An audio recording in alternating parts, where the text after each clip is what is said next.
Political science chapter challenges to and restoration of Congress system. और ये आगे की कहानी है पार्ट 2। हमने जो देखा था पिछले वीडियो में, वो हमने देखा था कि 1967 में क्या सीन हुए थे, यानी 1967 में था क्या। हमारे कंट्री के फोर्थ जनरल इलेक्शंस थे। तो कंट्री के फोर्थ जनरल इलेक्शन का बैकग्राउंड क्या था, यानी 1967 की ईयर कैसी थी, और इसके अलावा क्या क्या षड्यंत्र रचे जा रहे थे और जो भी सीन थे। अब बात करते हैं रिजल्ट की तरफ। 1967 में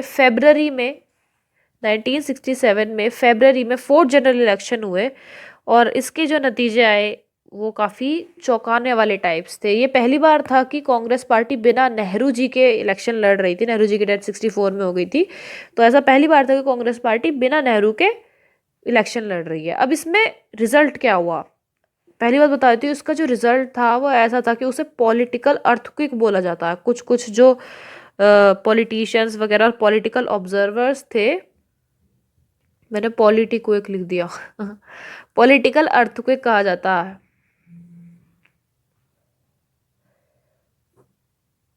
तो 1967 के जो रिजल्ट्स थे उन्हें पॉलिटिकल अर्थक्वेक क्यों कहा गया। अब तुम लोग सोचोगे कि यार तबाही मच गई, यानी कांग्रेस पार्टी तो हार वार गई, लेकिन ऐसा नहीं हुआ। पहली चीज के पॉइंट्स में हम कवर करते हैं।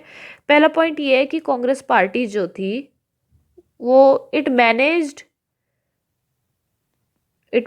टू हैव मेजोरिटी, यानी कांग्रेस पार्टी जो थी, बेशक पहली बार नेहरू जी के बिना ये लोग लड़ रहे थे और काफी सारे सीन्स हो रहे थे, उसके बावजूद कांग्रेस पार्टी जो है उसने मैनेज कर लिया, कहीं ना कहीं मेजोरिटी में आ गई।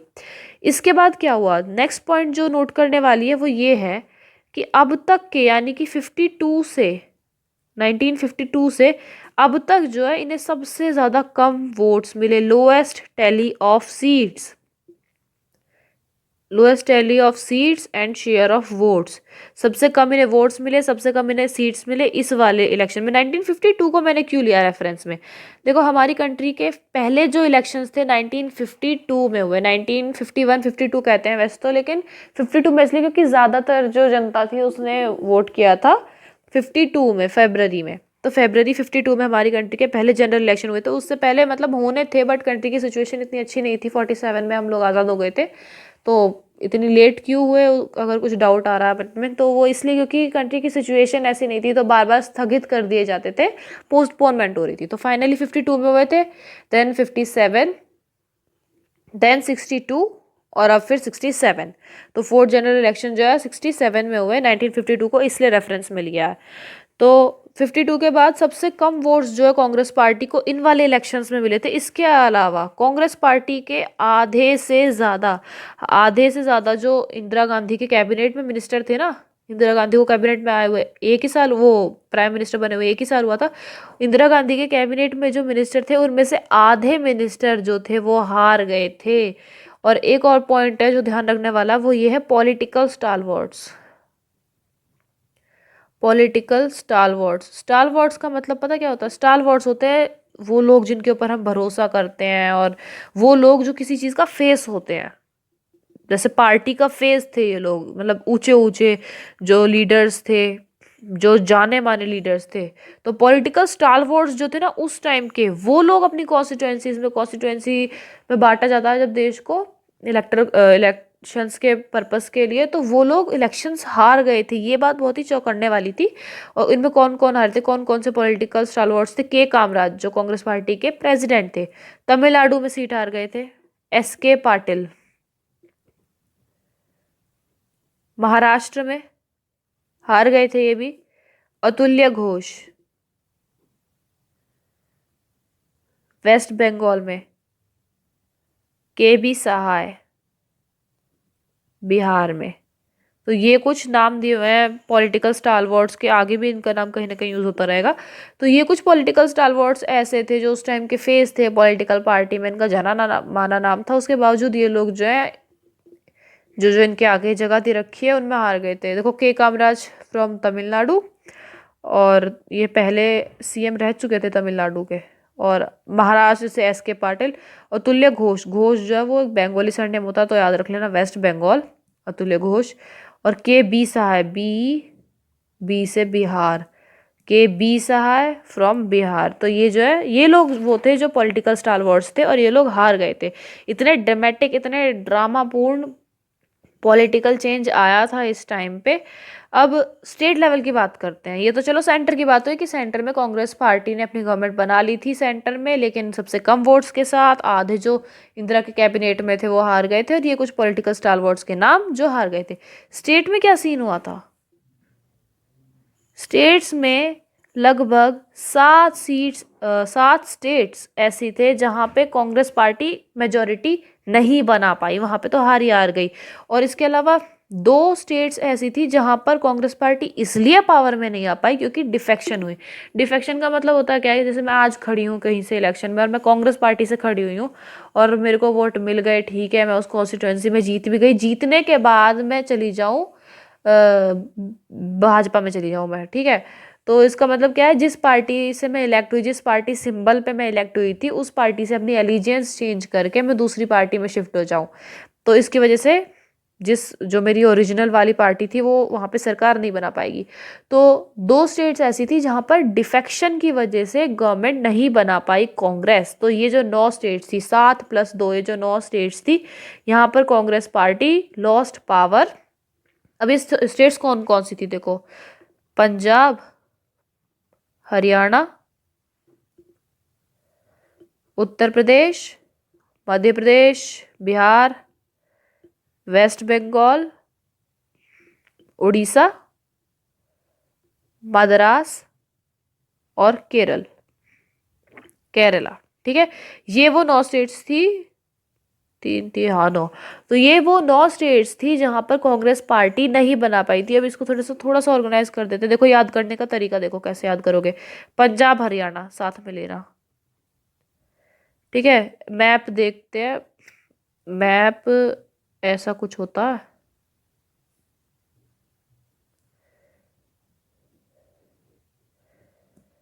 ठीक है। रफ पंजाब, हरियाणा, उत्तर प्रदेश और बिहार दोनों भाई भाई साथ में आएंगे। यूपी बिहार लूटने वाला सीन, ठीक है। तो पंजाब हरियाणा साथ में, यूपी बिहार साथ में, उसके बाद वेस्ट बंगाल और उड़ीसा साथ में। देखो यहाँ पे वेस्ट बंगाल, यहाँ पे उड़ीसा, ये भी साथ में। बिहार, वेस्ट बंगाल, उड़ीसा। वेस्ट बंगाल उड़ीसा के बाद है फिर केरला। बीच में मध्य प्रदेश और जोड़ लेना, मध्य प्रदेश, केरला और मद्रास। मद्रास पता है किसे कहते थे? मद्रास तमिलनाडु को कहा जाता था पहले। नाम चेंज हो गया, तमिलनाडु हो गया। तमिलनाडु से पहले इसको मद्रास बोलते थे। तो ये लोग भी साथ में ही आ रहे हैं। तो साथ साथ में आ रहे हैं पंजाब हरियाणा, उससे सटे हुए फिर यूपी बिहार, बीच में मध्य प्रदेश जोड़ लेना। उसके बाद वेस्ट बंगाल और उड़ीसा, फिर नीचे साउथ में केरला और मद्रास। तो ये जो 9 स्टेट्स थी, ये ऐसी थी जहाँ पर कांग्रेस पार्टी जो है अपनी सत्ता नहीं कायम कर पाई थी। अब मैंने यहाँ पे लास्ट में लिखा है मद्रास।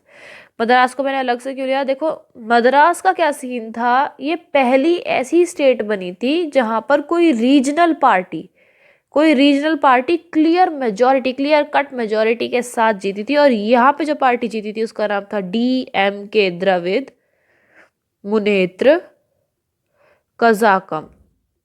इसका थोड़ा सा इतिहास बताऊं तो बता देती हूँ, वैसे है नहीं बुक में पर मैं बता देती हूँ थोड़ा सा। तो ये जो पार्टी थी उस टाइम पे काफ़ी चली थी। तुमने नाम सुना हो अगर तो, पीरियर थे, यानी रामास्वामी नायकर, जिनको पीरियर के नाम से जाना जाता था, जो साउथ में एक सोशल एक्टिविस्ट और सोशल रिफॉर्मर थे। उन्होंने उस टाइम पे एक मूवमेंट चला रखा था और इसका ये जो पार्टी थी उस मूवमेंट से स्प्लिट होकर के निकली थी। वो जो मूवमेंट, अगर मैं तुम्हें एकदम प्रिसाइजली बताऊँ तो मूवमेंट जो चल रहा था भाइयों बहनों, वो चल रहा था कि उस टाइम पे सेल्फ रिस्पेक्ट करके मूवमेंट चल रहा था। और इन्होंने मतलब पीरियर ने कांग्रेस को 1935 तक ज्वाइन कर रखा था। उसके बाद इन्होंने जस्टिस पार्टी को ज्वाइन कर लिया 35 में। और फिर 1944 में इन्होंने अपनी खुद की पार्टी बना ली थी, द्रविड़ कज़ाकम, जो जस्टिस पार्टी से निकली थी और सेल्फ रिस्पेक्ट मूवमेंट में से निकली थी। पहली बात बताओ तो द्रविड़ कज़ाकम जो थी कोई पार्टी नहीं थी, ये एक मूवमेंट ही था। द्रविड़ कज़ाकम के नाम से एक मूवमेंट ही था ये। और ये जो मूवमेंट था आगे जाके इसमें क्या हुआ, जो मूवमेंट वो डीएमके जो थे, डीएमके जो निकला वो कहाँ से निकला, सी नटरंजन अन्नादुराई, सी नटरंजन अन्नादुराई जो थे वो, उन्होंने स्प्लिट करा, द्रविड़ कज़ाकम में से स्प्लिट होके इन्होंने डीएमके पॉलिटिकल पार्टी बनाई थी 49 में। 44 में तो द्रविड़ मुनेत्र वो चल रहा था मूवमेंट, 49 में ये अलग इसलिए हो गए थे क्योंकि पीरियड जो थे उन्होंने अपने से काफ़ी छोटी लड़की, मतलब 31 ईयर्स छोटी जो थी लड़की, उससे शादी वादी करी थी और उससे पहले से ही पार्टी में आपस में स्प्लिट से चल रहे थे, तो इन्होंने अपने आप को अलग कर लिया और इसी में से निकाल लिया द्रविड़ मुनेत्र कज़ाकम नाम की पॉलिटिकल पार्टी बना ली। और उस टाइम पे, जिस टाइम पे इलेक्शन वगैरह सीन चल रहा था, उस टाइम पे बहुत तकड़े एंटी हिंदी एजिटेशंस चल रहे थे। देखो उसका बैकग्राउंड फिर से बताऊं तुम्हें, बैकग्राउंड तो क्या हुआ कि मतलब सब कुछ ठीक चल रहा था, इलेक्शंस वगैरह हो रहे थे और पार्टी जो थी इस टाइम पे, मतलब पीरियड जिस टाइम पे थे उस टाइम पे यहाँ पर पार्टी में सी राजगोपालचारी जी आए थे शायद से, नहीं नहीं राजा जी आए थे, राजगोपालचारी ही आए थे हाँ। तो 1937 में इलेक्शंस हुए थे, जब पार्टी वो स्टेट इलेक्शंस हुए थे, तो उनमें राजा जी सी राजगोपालचारी जी जो थे वो आए थे पावर में, जो कांग्रेस के लीडर थे। इन्होंने यहाँ पे क्या किया, इन्होंने यहाँ पे आके हिंदी को बना दिया स्टेट लैंग्वेज, ये सारा बुक में नहीं है, अलग से बता रही हूँ। तो उन्होंने स्टेट लैंग्वेज बना दिया था, उसके चक्कर में क्या हुआ, हिंदी ये क्यों एक्सेप्ट करे यार, ये बोलते हैं नहीं तो फालतू में ही, तो क्या बोलते हैं ऑफिशियल लैंग्वेज जब इन्होंने बनाने की कोशिश की तो एंटी हिंदी एजिटेशंस होने लगे। तो जिस टाइम पे 1967 के इलेक्शन चल रहे थे उस टाइम पे ये एंटी हिंदी वाला कैंपेन जो था जोर शोर पे था, और इसी के बेसिस पर आराम से जो है डीएमके पार्टी जो है सारे वोट उड़ा के ले गई। तो ये यहाँ पे केस था मद्रास में, यानी कि तमिलनाडु में डीएमके जो थी द्रविड़ मुनेत्र कज़ाकम, ये पार्टीज जिसमें एंटी हिंदी एजिटेशन वगैरह चल रही थी और स्टूडेंट्स वगैरह सबसे आगे थे, तो मैंने बताया कि हिंदी की इम्पोजिशन हो रही थी एज अ ऑफिशियल लैंग्वेज, उसके खिलाफ हो रही थी, तो उसी बेसिस पर, उस मूवमेंट के बेसिस पर ये लोग सारे वोट उड़ाकर ले गए थे। और ये पहली बार था, पहली बार ऐसा था कि कोई नॉन कांग्रेस पार्टी ने इकलौते ने अपने ऊपर सेल्फ मेड तरीके से किसी भी स्टेट में अपनी सत्ता बनाई हो, सरकार खड़ी करी हो। तो बाकी की जो 8 स्टेट्स थी वहां पर तो कोलिशन गवर्नमेंट वाला सीन था। मैंने बताया था ना, चाहे उनकी बुद्धि मिल रही है नहीं मिल रही, अकल शक्ल कुछ मिल रही नहीं मिल रही, लेकिन वो लोग साथ में आ रहे थे, तो कांग्रेस वो कोलिशन गवर्नमेंट्स बना रहे थे। तो बाकी जो 8 स्टेट्स थी उनमें कोलिशन गवर्नमेंट्स खड़ी हुई थी, और ये जो मद्रास का सीन था वो तुमने देख ही लिया, वहां पर डीएमके जो थी वो पावर में आई थी। और उस टाइम पे फिर एक कहावत सी चली थी 67 के इलेक्शंस के बाद, कि एक बंदा अगर दिल्ली से लेके हावड़ा तक की, हावड़ा जो है वो हावड़ा ब्रिज का नाम तुमने सुना होगा, ऐसे ऐसे मतलब ब्रिज, ये भी बुक में नहीं है देखो, हावड़ा ब्रिज ऐसे जाता है यहाँ पे अपना कोलकाता, यहाँ पे अपनी हावड़ा सिटी, तो वेस्ट बंगाल का टाउन है हावड़ा। तो वहां तक अगर कोई बंदा लेता है ट्रेन, तो बीच में एक भी स्टेशन ऐसा नहीं होगा जहाँ पे कांग्रेस की पार्टी जो है उसकी मेजोरिटी होगी। ये कहावत चली थी उस टाइम पे, इसका कोई ऐसा कोई इंपॉर्टेंस नहीं है। तो अब देखो रीजंस देखते हैं। मैंने तुम्हें बता दिया कि मतलब सेंटर में क्या सीन था, स्टेट्स में क्या सीन था, रीजंस मैं बताती हूँ। रीजंस मैंने तुम्हें पहले बताया था, कोलिशन, थोड़ा सा आइडिया अभी भी लग गया होगा।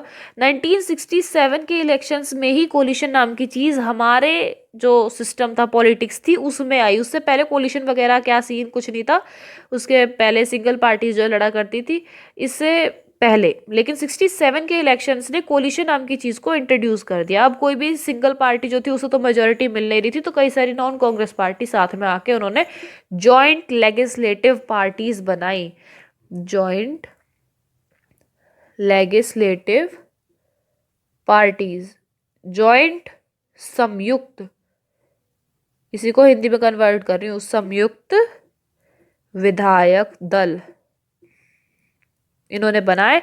और यही वजह थी कि उस टाइम पर जो 1967 के इलेक्शंस के बाद जो गवर्नमेंट आई उन्हें एसवीडी गवर्नमेंट बोला गया, संयुक्त विधायक दल गवर्नमेंट जो है उस टाइम पर हमारे सीन में आई। तो कोलिशन गवर्नमेंट जो थी वो आई, और मैं तुम्हें बताता कि इनकी अकल शकल कुछ नहीं मिलता था, यानी कि इनकी आइडियोलॉजी नहीं मिला करती थी। ये सिर्फ और सिर्फ नॉन कांग्रेस के उससे आई थी, और कि मतलब दुश्मन का दुश्मन दोस्त होता, उस वाले सीन से आई थी। इनका आपस में आइडियोलॉजी कुछ मिलती होती नहीं थी। तो उसी के कुछ एग्जाम्पल दे रखे हैं कि एक एक पार्टी में कितनी कितनी खिचड़ियाँ हो रही थी, मतलब जहाँ जहाँ पे आई। तो बिहार का एग्जाम्पल एक इसमें दे रखा है कि बिहार में जो एसवीडी गवर्नमेंट थी यानी संयुक्त विधायक दल गवर्नमेंट जो बनी थी, उसमें कौन कौन सी पार्टीज थी, जैसे मैं तुम्हें बताती हूँ बिहार का सीन। बिहार में जो कोलिशन गवर्नमेंट आई थी उसमें दोनों तो कम्युनिस्ट पार्टी थी, सॉरी दोनों सोशलिस्ट पार्टी थी, एसएसपी पीएसपी। ठीक है, दोनों तो ये सोशलिस्ट पार्टी, उसके अलावा इसमें कम्युनिस्ट पार्टी भी थी और साथ में जनसंघ। तो तुम देख रहे हो ये चार पार्टीज जो थी इन्होंने साथ में मिलकर एक खिचड़ी सी बनाई और उसके बेसिस पर ये लोग जीते। इसके अलावा मैं तुम्हें पंजाब की बात बताती हूँ, पंजाब में क्या सीन था। देखो, पंजाब, पी से पंजाब, पी से पफ, ये बालों वाला पफ नहीं है, ये है popular United front. Popular United front के नाम से इनकी जो एसवीडी गवर्नमेंट थी वो सामने आई। और इसमें पता क्या कहते हैं, दोनों अकाली दल थे, अकाली पार्टीज थी। अकाली पार्टीज जो थी उस टाइम पे सिखों की पार्टी बनी थी और उस टाइम पे इसमें ही मतलब संत ग्रुप दो जो थे ये आपस में कटाक्ष हो रखा था इनका, संत ग्रुप था और मास्टर ग्रुप। संत ग्रुप और मास्टर ग्रुप, संत ग्रुप जो था मैं तुम्हें बताऊँ, ये भी बुक में नहीं है, बता देती हूँ। तो संत ग्रुप जो था उसमें वो वाले लोग थे जो जो संत फतेह सिंह के अंडर में थे, मतलब उनकी आइडियोलॉजी को फॉलो कर रहे थे, उनके साथ थे। और मास्टर ग्रुप में मास्टर तारा सिंह वाले थे। तो मतलब ये दोनों आपस में, ये समझ लो विद्रोही पार्टीज थी, मतलब एक दूसरे से अलग अलग ही थी, कटाक्ष सा चल रहा था इनके। तो कॉम्पीटिंग ग्रुप्स थे ये दोनों, तो राइवल पार्टीज थी। तो ये दोनों थी पफ में, popular United front, Punjab United front नहीं, पॉपुलर यूनाइटेड फ्रंट में दोनों तो अकाली पार्टीज आती थी। ठीक है, और बताती हूँ, दोनों कम्युनिस्ट पार्टी आती थी, यानी कम्युनिस्ट पार्टी ऑफ इंडिया और communist party of India Marxist, ये दोनों पार्टीज भी आती थी। ये 64 में स्प्लिट हुई थी ये, क्या बोलते हैं उसे, 62 में जब चाइना के साथ वॉर हुई थी उसके बाद इंडिया की पॉलिटिक्स पे फर्क पड़ा था और ये लोग दो सीपीआई जो है बट के सीपीआई और सीपीआई एम मार्क्सिस्ट दो में बट गई थी। तो दोनों तो इसमें कम्युनिस्ट पार्टीज थी, देख रहे हो, दोनों अकाली दल पार्टीज, दोनों के दोनों कम्युनिस्ट पार्टीज। और लो, एसएसपी रिपब्लिकन पार्टी, भारतीय जनसंघ, भारतीय जनसंघ आज के टाइम पे हमारी बीजेपी पार्टी है। बीजेपी पार्टी जो है उसका ओरिजिनल नेम ये था, भारतीय जनसंघ।